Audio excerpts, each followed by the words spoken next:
देखिए, इस वक्त बड़ी खबर आ रही है बड़का गांव से। यहाँ पर पूर्व मंत्री योगेंद्र साव की गाड़ी हादसे की शिकार हो गई है। गनीमत ये रही कि योगेंद्र साव इस हादसे में बाल बाल बच गए हैं। ये तस्वीरें देखिए, ये तस्वीरें देखकर आप समझ पाएंगे कि देखिए किस तरीके से हादसा हुआ है। बड़का गांव विधानसभा क्षेत्र केरेडारी जोरदार गांव में पूर्व मंत्री योगेंद्र साव की गाड़ी दुर्घटनाग्रस्त हो गई। हादसे में गाड़ी पर सवार पूर्व मंत्री योगेंद्र साव समेत अन्य लोग आंशिक रूप से घायल हुए हैं। बताया जा रहा है कि चलती गाड़ी में अचानक एक साथ दोनों टायर के ब्लास्ट होने से गाड़ी पलट गई और इस गाड़ी में सवार पूर्व मंत्री योगेंद्र साव समेत 4 अन्य लोग घायल हो गए। हालांकि स्थानीय लोगों की मदद से गाड़ी को सीधा कर बाहर निकाला गया है और अस्पताल भेजा गया है। बताया जा रहा है कि सभी सुरक्षित हैं। लेकिन इस बीच आपको बता दें कि इस हादसे को बड़का गांव में जो आंदोलन चल रहा है उससे भी जोड़कर देखा जा रहा है और इसलिए सभी पहलुओं पर अब जांच चल रही है। हालांकि पुलिस ने जांच का भरोसा दिया है, लेकिन देखिए ये बड़ा हादसा कि गाड़ी चलती गाड़ी के दोनों टायर अचानक से ब्लास्ट हो गए और गाड़ी पलट गई। ये तो गनीमत रही कि पूर्व मंत्री योगेंद्र साव इस हादसे में बाल बाल बच गए। 4 लोग इस गाड़ी में सवार थे और चारों सुरक्षित बताए जा रहे हैं। अस्पताल भेजा गया, आंशिक रूप से घायल हुए हैं।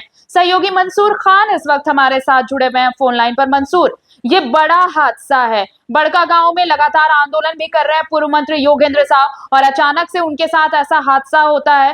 हालांकि ये अच्छी बात है, राहत की बात है कि पूर्व मंत्री सुरक्षित है, लेकिन इस हादसे को, इस आंदोलन को कनेक्ट करके देखा जा रहा है।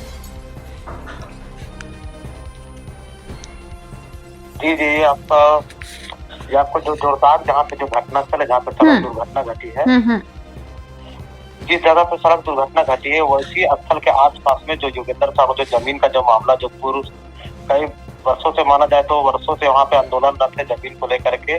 वह ऋत्विक कंपनी द्वारा लगातार उनके कंपनी के विरोध में योगेंद्र साहब आंदोलन भी कर रहे हैं और जमीन को लेकर अभी बाउंड्री को लेकर भी वहाँ विरोध किया गया था योगेंद्र साहब के द्वारा। और इसके जो ईट और जो पत्थर जो निकालते हैं, पत्थर जो मशीन ईट क्रेशर जो वहाँ था योगेंद्र साहब को, उसको भी ध्वस्त कर जमीन दोस्त कर दिया गया था।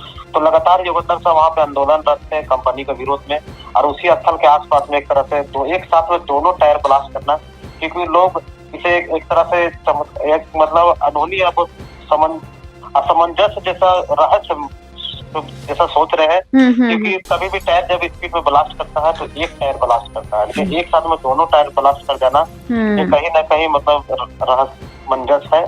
और फिलहाल जो गाड़ी में जो दुर्घटना घटी है, गाड़ी 2-3 पलटनियां खाई थी और 2-3 बार पलटने के बावजूद भी फिलहाल जितने भी लोग बैठे थे हल्की चोटें आई, सभी सुरक्षित है। स्थानीय लोगों के द्वारा किसी तरह वहां पे तुरंत गाड़ी को सीधा किया गया मिलजुल कर और गाड़ी में जितने लोग अंदर सवार थे जो घायल थे उन्हें बाहर निकाला गया और तत्काल से हॉस्पिटल भेजा गया।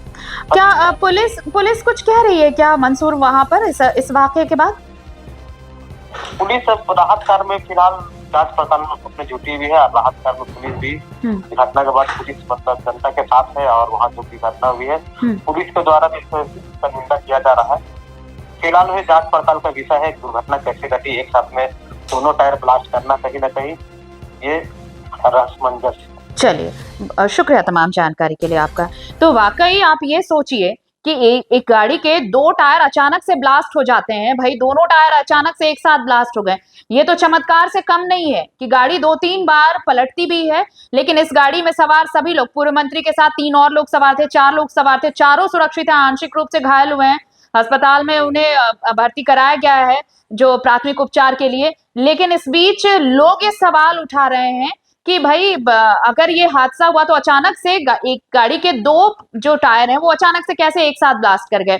और इसीलिए सवाल उठ रहे हैं कि वहीं पर जहां पर ये जोरदार के पास जो ये हादसा हुआ है वहीं पर लगातार पूर्व मंत्री आंदोलन भी कर रहे हैं।